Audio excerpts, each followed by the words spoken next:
believe it or not, on this particular channel, we actually like law and order. And lo and behold, it looks like the only party with a bit of law and order in their DNA turns out to be the bloody wimpy DA. What the hell's going on? Oh, they won, Ramon. That's what happened. They won. They beat the taxi industry. First mafia in the country that's been beaten by a political party. And who knew? It's a bloody Western Cape's DA. But I suppose that really shouldn't be surprising. Because the DA went to war with the taxi industry. They told the taxi industry, for every building, bus, person you hurt, we're going to ban 25 taxis. And obviously everybody else said, oh, that's not fair. But it turns out the DA has won. And the taxi industry has now relented. Apparently they've gone back to work, mate. So the DA and Santaco, which is the main taxi association, had an agreement like 2 weeks ago. And then Santaco said, no, screw your agreement. We're going to go burn and shoot people and do the rest of it. And then all of a sudden they said, oh no, we actually agree with what we said a week ago.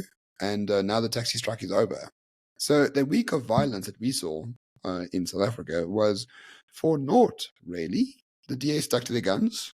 They've won because they already had a predetermined set of conditions for the taxi association to follow. At the end of the day, the taxi industry accepted everything the DA told them. This is a remarkable day for law and order in South Africa. I wasn't so sure it would happen, but here we are. This was a remarkable day for the Western Cape's law and order. It was not a remarkable day for law and order in the country. Mr. Fix for Call has come out and actually told us, you know, the DA should be careful because it tries to run its province as if it's a separate island, separate from the rest of South Africa. And it seems to think that it can go off and do whatever it wants because it's somehow separate from everybody else. Well, in this instance, they were the only province and the only political party to actually take on a mafia and win. That's right. The Western Cape is basically a separate thing at this particular point in time because they're the only ones who are actually willing to stand up to the mafias, right? So the ANC creates the mafias, gets paid by the mafias, acquiesces to the mafias, whereas the DA and the Western Cape do not at all. But that's not the only story at hand because over in Gauteng, in Pretoria, which the DA is governing as well, guess what, Byron?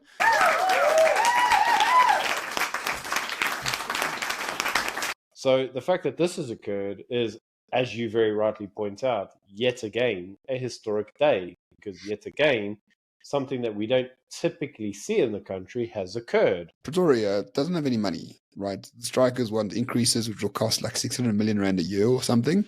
And the mayor says, we can't afford it, guys. We're almost bankrupt thanks to the ANC. We can't afford your increases. So zero increase for everyone. Of course, these strikers don't like that. They burn and loot and whatever the case might be. Pretoria gets an interdict. And the judge says, well, if the people don't come back to work, you just fire them. And that's exactly what's been happening. And there is no legal recourse for strikers in this particular case. The toddler has thrown the toys out the cart, and now there's nothing else that they can do. And I think it points to a very important lesson. Order, if stood behind with force, always wins out in the face of chaos. It would also mean that you would actually have to apply laws and actually, follow them, which we actually said even around the whole taxi association. I mean, the actual laws that they were imposing was actually a government law. But at the end of the day, what it does still point to, we live in a country where laws do exist, but people get to choose not to follow them because they're not enforced. Why are they not enforced? Well, they're not enforced because that would require a shitload of time and effort. We'd have to have a functioning MPA. We'd have to have a functioning professional police force. We'd have to have people, even police officers, even know what the law is. You'd actually have to have people educated. Somehow. And then you'd also have to have a police force that was uncorruptible and didn't just take bribes every 3 seconds in order to avoid prosecution. We don't have any of that, mate. We don't have any of that. So why would you impose law and order in this place? Well, I mean, the fact that the DA has imposed law and order in 2 places and have won is all the more remarkable to me. Right? Because let us not forget who was against the DA. The entire taxi industry, right, which is the biggest mafia in this country, the entire ANC, even the Minister of Transport herself, with that Zimbabwean surname, came out and said, oh, the DA is breaking the law, stop impounding taxis, etc., etc.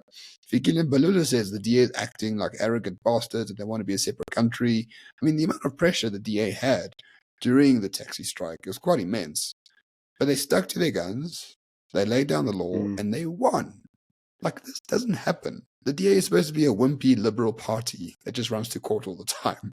The problem is that, by and large, there's very few people in the DA that can play politics to that degree. That's the reality, mate. So the DA often doesn't play these politics and win because it's just surrounded by mediocrity. I hate to say it. Like, people are going to get upset for us saying that. But it's the reality, man. Like, there are some pockets of excellence in the DA. But overall, they're on, mate.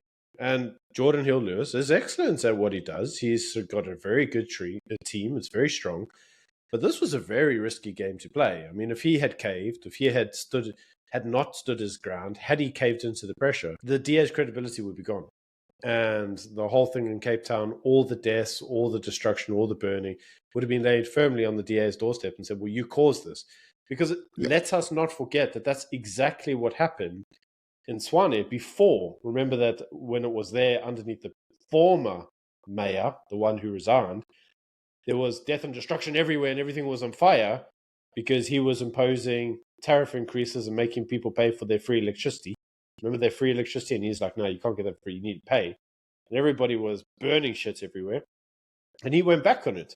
And it made the DA look incredibly weak. And then, if you recall, the ANC came out and said, well, all that death and destruction and burning of property, that was the DA's fault because it took a policy decision. And it was the wrong policy decision to take because it stood away from it. It backed down. So in this instance, they took a policy decision. They saw it through to the end. And lo and behold, this is the consequences of it, mate. So let's see more of this.